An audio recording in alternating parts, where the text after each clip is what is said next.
Hi friends, I'm back. This is Shar.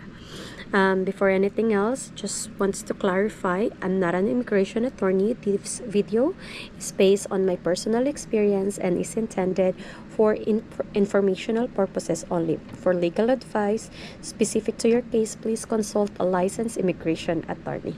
Okay, so right now we're back and we will talk about the I-864A, which is the contract between sponsor and household member.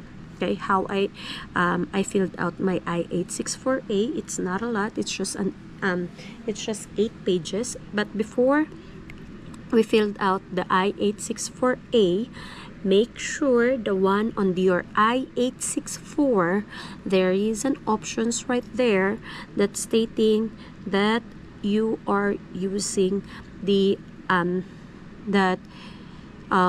your household member will apply the I-864A. Okay, so don't forget, before you jump into the I-864A, make sure to check your I-864, because the one that I did on my previous, because when I filed my I-864, I did not check any boxes there regarding for the I-864A. So what is this I-864A? This I-864A is the household member. So if the petitioner and the household member is living in the same address, so it's either the spouse, the parents, siblings, or children 18 years old and above, or adults, can be a household member. And the household member, the I-864A, they can join the income to your to the petitioner for them able to meet the 125% poverty guidelines. Okay, so we will just I'll just show you first. We will go back first to the I-864 form, where you will apply or check the box for the for the household member. Okay, so same thing, you just have to type right here on the website. This is the this is my USCIS, so you will just check the website and then you will move on to this form. So USCIS.gov, yeah, and then type the I-864. so right here is the same thing. I am the petitioner, so you will just click that one, and then so we will not run through all the forms. Just please watch my video regarding of the I-864. It's all the same. I will just show you where you will change if you are planning to apply for I-864A. Okay, so same thing. And then on this one, okay, so on part 5, page number 5, so you will enter the amount. Total number of immigrants is going to be 1 right there. Now there is a note here: do not count any member of your household more than once. Okay, why 1? It's because this is the total number of the immigrants you are sponsoring. So since I am the only one, my husband's or my petitioner, the petitioner sponsoring, so it's just 1 right here. Now it says here, persons not sponsored in this affidavit: yourself. This is automatically counted as 1. So there's always number 1 on this one. Okay, because next is if you have dependent or children, or if you are currently married. So this is usually the confusing on the number 3. If you're currently married, enter 1 for your spouse. Note, enter 0 if you already counted your spouse in item number 1. Usually they always type 1 here, though right here it's already stated this is the total number of immigrants. So since me, I'm already, my petitioner or my husband already put my name or my number in here, so this number 3 goes to 0. So make sure note, there's a note here. Enter 0 if you already counted your spouse. Since we don't have dependent children, 0. Any other dependents, we don't have, so 0. If you have sponsored either 864 or Form I who are now lawful permanent residents, we don't have that one, 0. Now this will go change. This is the one that I'm telling you for the Form I-864. If you have siblings, parents, or adult children with the same principal residents who are combining their income with yours by submitting Form I-864, enter the number here. So you will change this one as 1. Okay, so this will automatically supposed to be added if you use the Adobe. So this will turn 3. Household size has become number 3. Now, same thing, please double check my video. And then here is the sponsor income you are using from any other person. Same thing, number 5, who was counted in your household size, including in certain condition the intending immigrant. So there's instructions right there. Please indicate the name, relationship, and the income. So we added here number 1 because it's my husband's stepfather. So you will write it here, the name, what's the relationship, and the current income. Since it's only one person only, for example, Marvin Lindsay, just in case, and then the relationship, stepfather, or father, mother, sibling, etc. As long, and make sure double check same address. Okay, if they live in the same address, then they can be as a household member. Then the current income, where you can find the current income, it's in the total income on at the 1040, example 20,000. There you go. And you will just fill out this, and right here you are now on page 6.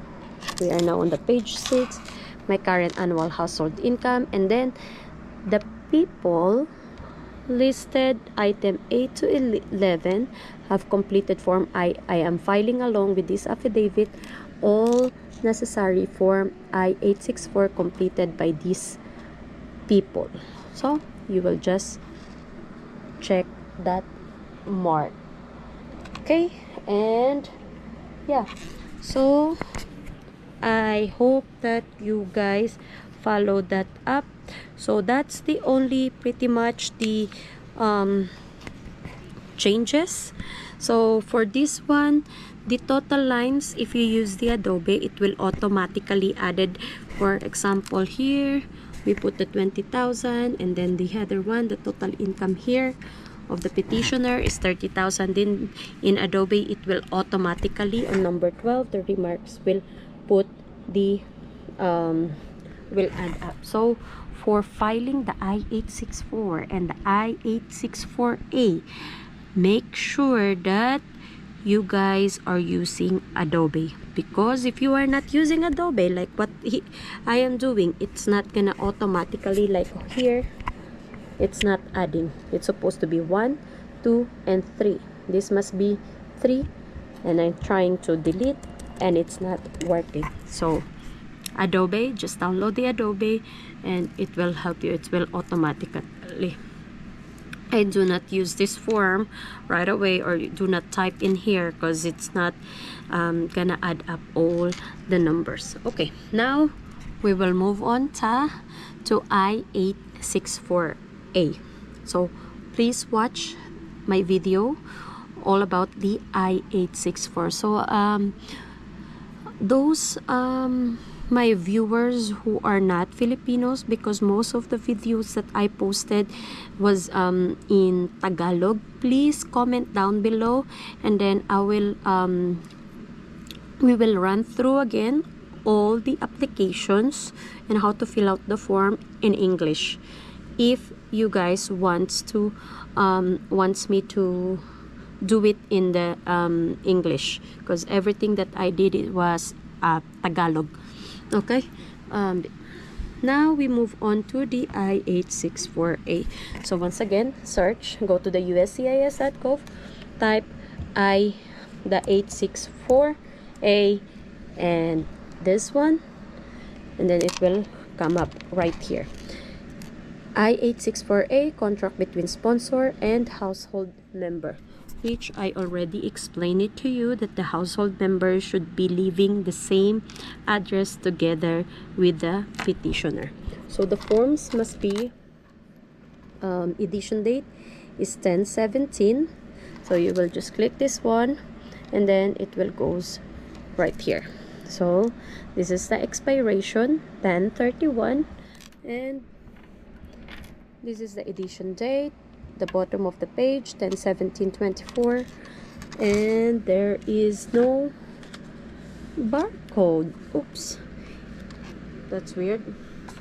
Okay, all right, so here in the I-864A, as you can see, there is no barcode.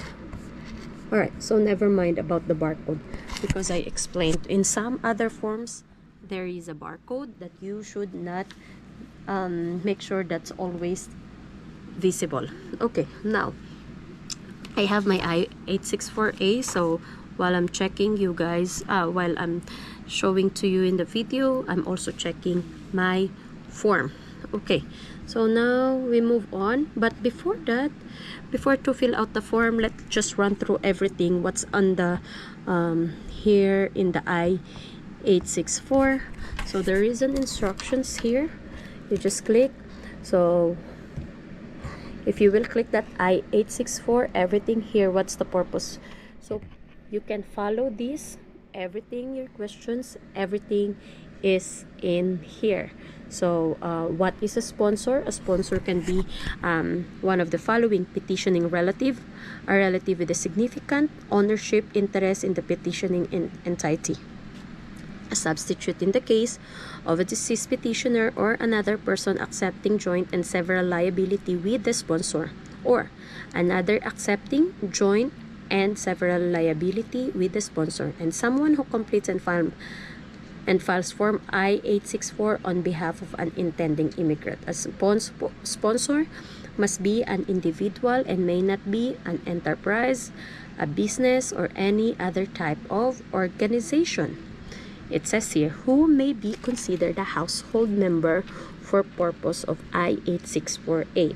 For the purpose of this contract, one or more of the following individuals, so can be one or two persons, the one that, remember, in the I-864, list all the names right there you want to add for the household members, before you able to think that, oh, okay, so for example, the stepfather, my stepfather-in-law wants to be part the I-864, or like to help for the meet the requirements of my petitioner, which is my husband. If it's still not enough, then the mother. All right, so you can write everything as long as you guys are living in the same address.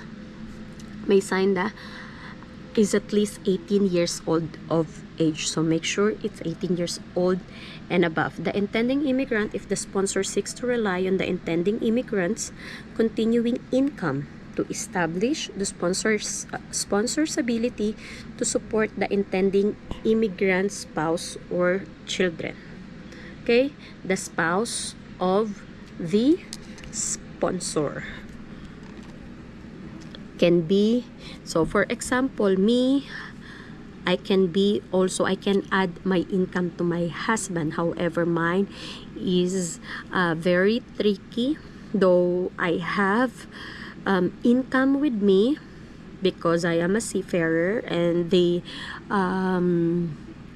My employer is also American and owned by a US company. However, it's very tricky on my part. It's because I don't pay taxes, which I'm not sure if it's gonna be, will raise a flag or something. So I just did not put my salary right there, even though I can prove that on my pay stubs, etc., etc. So next is the parent, child, adult, son or daughter or sibling, relative of the sponsor, if that relative has the same principal residence as the sponsor. So once again, the parent, child, adult, son or daughter or sibling relative of the sponsor, if that relative has the same principal residence as the sponsor or any other individual whom the sponsor has lawfully claimed as a dependent on the sponsor's most recent federal income tax return, even if that person does not live at the same residence as the sponsor, if more than one. So it can be from the other person, but as long as even though they are not in the same address, it's okay as long as that person is claimed as dependents on the sponsor's most recent federal income tax. So this is the one on page 1. Everything is there. If more than one individual agrees to help and support each individual, must sign a separate I-864A. So this one. So if the mother wants to do it, wants to join, another form 864A, and if the father, another 864A.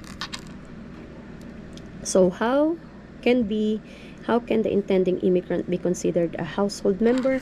So listen in two ways that intending immigrant may be considered as a household member for the purpose of pooling income. So like what I mentioned before, adding the income from the petitioner and the household member to meet the affidavit of support requirements. So the intending immigrant is the same principal residence as the sponsor, and the intending immigrant can establish that his or her income will continue from a lawful source even after acquisition of lawful permanent residence. Or the intending immigrant is the sponsor's spouse, and the intending immigrant can show that his or her income will continue from a lawful source after acquisition of lawful permanent resident. Okay.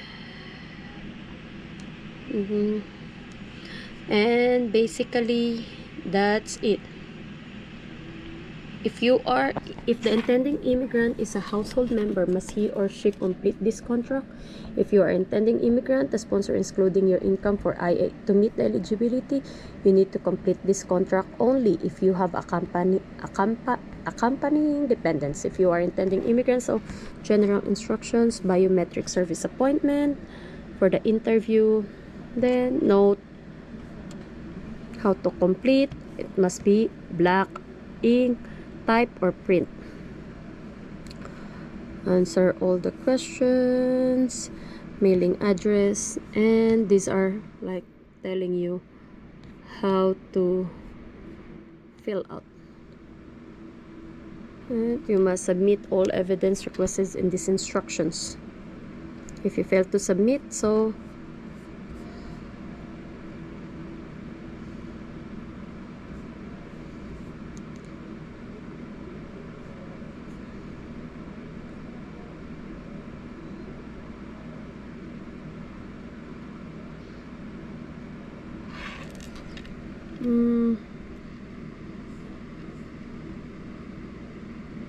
okay, nothing much. So everything is in here. So on my part here, just take note on this. If you selected item number 4 in part 3 that you are self-employed, you should have completed one of the following forms with your federal income tax return. Schedule C. So one of the following: profit or loss from the business. Schedule D, capital gain. Schedule E, supplemental income or loss. F, and you must include every form 1040 if any of that you filed federal income tax return.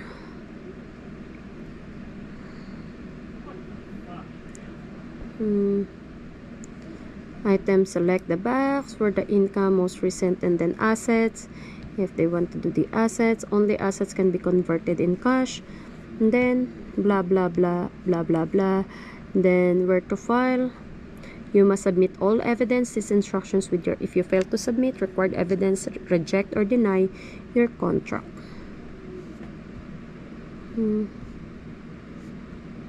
Okay. Paperwork reductions. All right. Now, so that's all in the instructions of the I-864A. Now we will move on, like what I promised. How we can fill out this I-864. So as you can see, there's nothing much here on the checklist. It's just the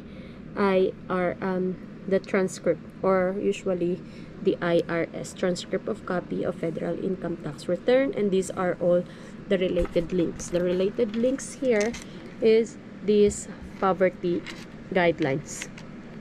All right, so let's just have a quick again. So if you will watch the cover letter, I also put this one, the I-864. I tackled about the poverty guidelines. But if you guys are not living in Alaska or Hawaii, we are following this one for the 48 contagious states. Okay, everything is in there. So we are using the 125% for all the sponsor. But if the sponsor is active duty in the U.S. Armed Forces, who are petitioning for the spouse or child, they are just only using the 100% poverty guidelines. So 1, 2. So a while ago, it's in my I-864, I put the household member, which is my stepfather-in-law, 1. The petitioner, the sponsor, which is the husband, and the immigrant, which is me, 3. So it must be 33,000 right here. If it's just 2, or if it's 4 of you, then it must be 40,187. For example, the mother, the father, immigrants, and this one, then the siblings. So it depends of how many. So this is the sponsor's household size. That's how you will check these poverty guidelines, and you need to follow this one. Okay, now this is it. We will move on how we will fill out these forms. Okay, it's getting hot. Okay, so it must be expiration 10/31, and it must be 10/17, like what it's enlisted right here for the edition, 10/17. Okay, right here the name, family name of the household member. For example is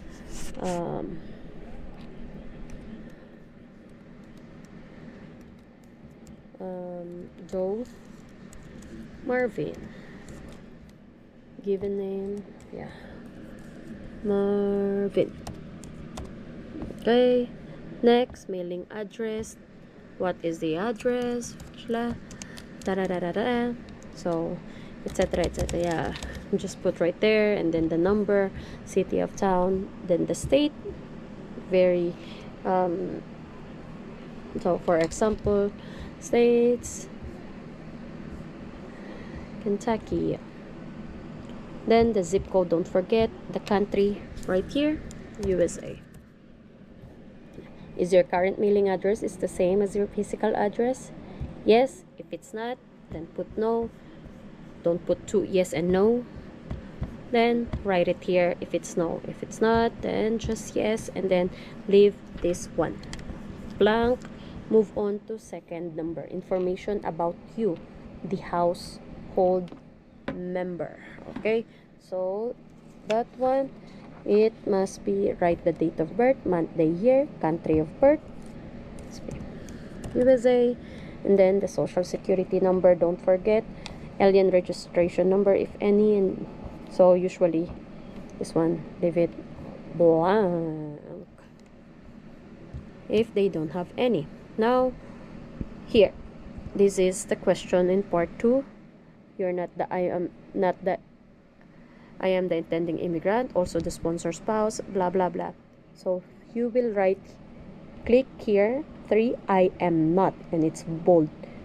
The intending immigrant, I am the sponsor's household member. I am related to sponsor as his or her. So since my husband, not a spouse, it's not a son or daughter, not a spouse, so I'm confused if it's parent or other dependent. So we put other dependent, which is, you will write it here. So I cannot write anything here because I'm not using Adobe, but yeah, you write something here like what we did. Stepfather, not a parent because he was not adopted, and that's not a biological. So I did not put parent, just other, and specify. Now, since my stepfather-in-law is self-employed, you will write it here, and what is the, so I cannot type because we're not using Adobe at this moment, and then you will write it from here. Okay, then the current individual annual income, which you can see on the 1040 on the number 9. This is almost the same on the I-864. Okay, take note, the one that I mentioned, the highlight on the instructions, if it's self-employed, this is very confusing because there's a lot of things for the self-employed, because you have to prove, you have to send all the proof. So since my stepfather-in-law is an owner or is self-employed, he has a business, he has his own business, so he has this on his file on the 1040. He included for my his part, he included the profit or loss, which is the Schedule C. It says in the instructions it's one of the following. So he included the profit or loss, which is the Schedule C. So make sure, if your household member has a self-employed, always double check what's in the tax return. Okay, because my husband's tax return is just 2 pages. It's not even a lot, 2 or 3 pages, that's a maximum. But if it's self-employed, there's a lot of papers on that one, so please always double check. You can see at the bottom page of the paper what schedule or what's in there in the instructions. There's 1, 2, 3, C, F, blah blah blah. So mine is Schedule C. So I double check the form, the 3 most recent tax year, there's Schedule C. Okay, now move on to page 3, most recent tax years. So 2024, then what's the income? For example, 20,000. So that one can be added to my husband.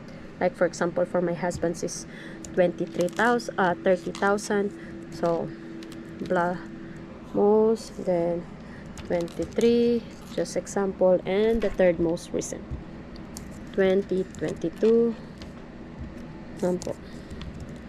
Okay, so enter the balance. So my assets complete only if necessary. Oh, sorry, I forgot this one, number 1. Have you filed federal income tax for each most recent tax year? 3 most recent tax year, and then yes, and then you must attach a photocopy for only the most recent tax year. You must attach a photocopy of transcript of your federal income tax return for only the most recent tax year. Then yeah, but mine, I attach the 3, 2024, 2023, 2022. So it's 3 tax, the 3 most recent tax years. Then enter the balance. So assets, so since my stepfather-in-law and my husband, which is the petitioner, they already meet the poverty guidelines, so we don't no longer need to put the assets because it's already over and over, so we don't have to write anything on that. Part 5, the sponsor. So this is the petitioner, so this is going to be John Doe. for example. And this one, in consideration of the household members, promise to support the following liable I incur of the under the affidavit, blah blah blah. On this one, followed name intending immigrants. So you will write how many intending immigrants, since for example it's just me, so we'll write put number 1 on this.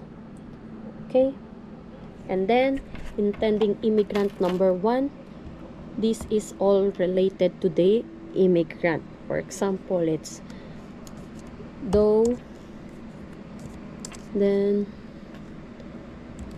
J, then date of birth, alien registration number if there is any, and the USCIS online account number. On my case, this is already for my RFE. Okay, that's why I need to put this 864A. So there, I already have alien registration number and online account number. You can find it to your receipt notice, everything there, or in your USCIS online account. In my next video, we will talk about how you will go and create an account to an online account, and also we will talk about my request for evidence. Okay, next is intending immigrant number 2. All right, so leave it there. We'll just put everything if you have immigrant 2, 3, 4, etc., etc., then put additional informations if there is more than 4. Hi friends, so I'm back. I'm sorry, my GoPro is low battery, so I need to charge and grab another one. But we will move on to our I-864A form. Okay, now this is just a note. If the sponsor, so I can read the and understand English, but if there's an interpreter, check this one, or at my request for prepare, since it has the sponsor petitioner is American, so I can read and understand English. So sponsor's daytime telephone number, the sponsor or the petitioner telephone number, email address, and the telephone number again. Alright, at the bottom, make sure read this one, declaration and certification. Don't forget to write the date of the signature and the sponsor signature. Make sure this one is a black ink or blue ink only, so do not use electronically, because I know in Adobe you can use e-signature. Move on page 5. This is now, it's talking about the household member, so the one who filled out this I-864A. So for example, Father Marvin Doe. Then this one is the print number of intending immigrant, so it's just 1. It's because 1, like the one above named in the intending immigrants. Okay, same thing, I can read X, and then if there's an interpreter right here, and if this one. Okay, next, daytime, telephone number, here again, mobile telephone, and the email address. Next, move on is on this one, household members printed name. So you will print here the name. Apple again, Marvin Doe, and then date of signature, and must sign this one black ink. Interpreters, if there's interpreters, they have to fill out this one. If not, then leave it. Additional information, make sure do not forget to write the name here of the household member. Okay, the additional, make sure do not leave this one blank even you are not writing anything in here.